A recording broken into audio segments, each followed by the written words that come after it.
Bonjour, nous sommes le lundi 30 décembre 2019 et ma vidéo d'aujourd'hui s'intitulera État d'urgence, comment sauver le genre humain. Et c'est le titre du livre que Vincent Burnand-Galpin et moi terminons ces jours-ci. Il reste vraiment pas grand-chose à ajouter.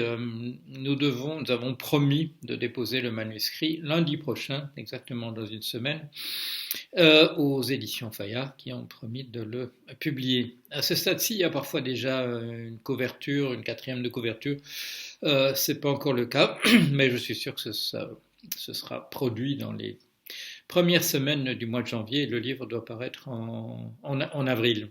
Alors, c'est quoi ce livre? Une réflexion m'était venue, c'était en septembre de l'année dernière, en 2018, à propos d'un texte que Cédric Chevalier avait produit et que j'avais publié sur le blog. Je ne sais pas s'il avait publié aussi dans un hebdomadaire ou un quotidien. Ça s'appelait Déclarer l'état d'urgence pour l'humanité. Et ça m'avait donné l'envie de faire une série de conférences que j'ai faites à l'Université catholique de Lille. Si vous vous souvenez, c'était un mardi soir. Chaque mois, j'ai fait un exposé pendant 6 mois. Et vous êtes venus, certains d'entre vous sont venus m'écouter, c'était très gentil, très aimable à vous. Il y a eu du monde, voilà. Et la société civile en particulier, comme on dit, sous la forme de gens de l'extérieur, mais aussi de collègues, de chercheurs de la Catho à Lille, proprement dit, sont venus m'écouter. Et je me suis retrouvé donc avec des enregistrements de ce que j'avais dit. J'avais un plan. Je voulais parler de choses systématiquement et je me suis retrouvé avec des enregistrements. Et en regardant les enregistrements par la suite, je me suis dit, il y a matière à un livre. Alors Vincent Burnand-Galpin et moi, nous travaillons ensemble, je n'ai pas vérifié, ça doit être de l'ordre de entre 1 an et demi et 2 ans. Ça avait commencé par une invitation qu'il m'avait faite dans son école, l'ENSAE, et j'étais allé parler là.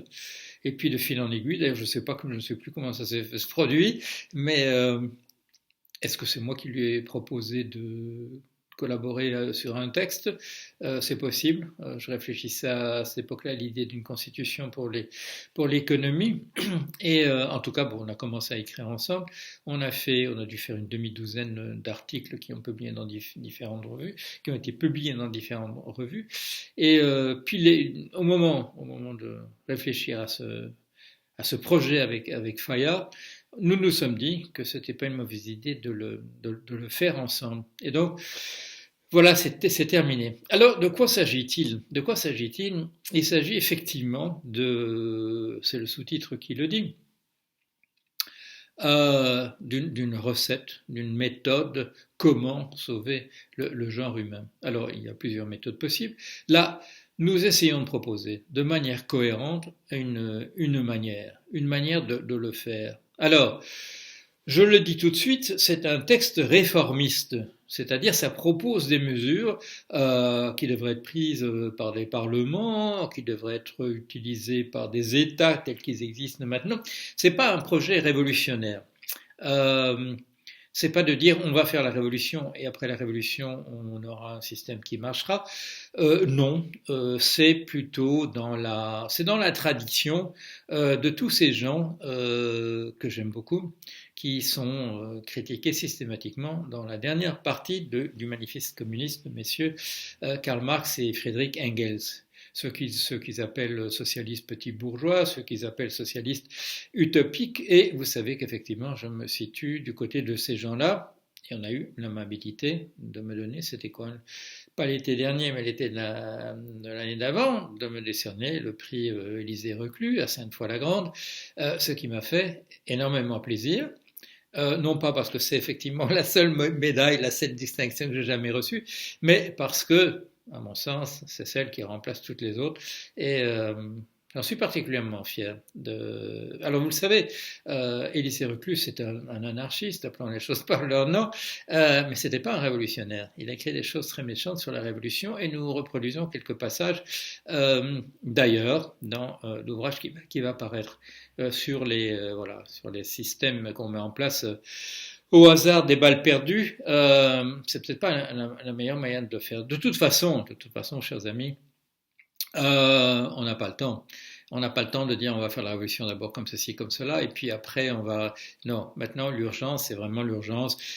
C'est des échéances. Je ne vais pas dire 2020 parce que ça c'est dans 2 jours, mais on va dire 2025, 2030, 2035. Il faut aller très très vite. Alors, c'est pas non plus. C'est pas non plus un texte dans la perspective que je vois. Voilà, je lisais hier, je me souviens plus du magazine, s'appelle Ballast quelque chose, qui est une critique des collapsologues en disant oui, mais vous n'allez pas d'abord résoudre le problème de la pauvreté, oui, vous n'allez pas d'abord résoudre le problème des inégalités. Vous connaissez mon opinion là-dessus. Je me suis battu pendant 73 ans et je vais continuer de le faire pour qu'il n'y ait pas de pauvreté, pour qu'il y ait une égalité beaucoup plus grande dans nos sociétés, qu'on mette fin à la concentration de la richesse comme elle est maintenant. Mais là, je ne peux pas suivre les raisonnements qui nous disent il faut d'abord attendre que tous les Chinois gagnent autant d'argent que nous, il faut d'abord attendre qu'il n'y ait plus de pauvres dans nos sociétés. Ça, c'est une manière, excusez-moi, c'est une manière de dire qu'on ne fera rien, parce que ça fait effectivement au moins 2000 ans qu'on se bat là-dessus. Un certain Jésus-Christ a dit à une époque, dans une fameuse parabole, la parabole des talents, il a dit aux riches on donnera encore davantage et aux pauvres on lui prendra encore le peu qu'il a. C'était comme ça. J'ai fait tout ce que j'ai pu pendant les 73 ans pour que ce soit plus le cas. Mais là, je parle d'autre chose. Qu'est-ce qu'il faut faire maintenant dans une situation d'urgence et de proposer des méthodes qui soient envisageables au moins par l'ensemble de la population, c'est-à-dire y compris les banquiers. Hier, il y avait une remarque justement qui m'était faite dans ce sens-là il faut d'abord supprimer la pauvreté, il faut d'abord que tous les pays du tiers-monde arrivent au même niveau de richesse que nous, en disant ce qu'on a fait dans ce livre. C'est une proposition libertarienne à laquelle le MEDEF se ralliera. Voilà. Alors, ça paraît la quadrature du cercle, mais c'est ça le projet. C'est-à-dire que quelque chose d'irréprochable sur le plan conceptuel, au point que le milieu des affaires, les marchés, etc., ne pourront que s'y rallier, sauf à dire, voilà, liquidation totale, on pille jusqu'au dernier moment et puis on ferme la boutique, quelque chose auquel les marchés puissent se rallier. Et à la fin du livre, je rappelle cette anecdote que j'ai racontée encore récemment, c'est-à-dire l'été dernier, à Louvain-la-Neuve, cette émission où je me trouve avec un banquier sur France Culture, avec monsieur Attali, Jacques Attali qui fait l'arbitre, et ce type qui me donne entièrement raison, et après je lui demande pourquoi, et il me dit mais c'est parce qu'un jour ou l'autre les marchés se rallieront à votre position, parce que c'est la position raisonnable, c'est ça qu'il faut faire. Alors, le moment est venu, chers amis, de dire chiche, chiche. Ah oui, les banquiers sont d'accord? Eh bien, très bien. Voilà. Alors, maintenant, Vincent et moi, on a mis ça sur le papier. On en fait un programme. C'est, je le répète, réformiste. C'est pas, il n'y a pas de coup de fusil tiré en arrière-plan. Non, c'est dire, on peut faire comme ceci. Alors, est-ce que ça va résoudre les injustices On essaie. Ma proposition de la gratuité sur l'indispensable, vous la retrouvez dans le livre. Ma proposition de réinjecter de l'argent dans l'économie en revenant à l'interdiction de la spéculation, c'est pas une invention maintenant, c'est revenir à l'ancienne interdiction de la spéculation. Toutes ces choses que j'ai pu proposer, une constitution pour l'économie, une modification, un retour des règles comptables dans la démocratie, c'est-à-dire la possibilité pour nous de définir les principes comptables autrement qu'ils ne sont maintenant, parce que maintenant, pour le moment, ils sont simplement, ils sont rigged, ils sont, comment dire, ils sont manipulés dans le sens de l'augmentation du profit des entreprises et de la destruction de tout le reste autour. Ils sont écrits de telle manière à dire que le travail, c'est une charge pour l'entreprise, et tout ça, c'est bidon, c'est des conventions, c'est des choses qu'on peut écrire autrement. Il est essentiel d'écrire ça autrement. Alors voilà, ce sont des propositions. Nous avons pris au sérieux le sous-titre qu'on a mis.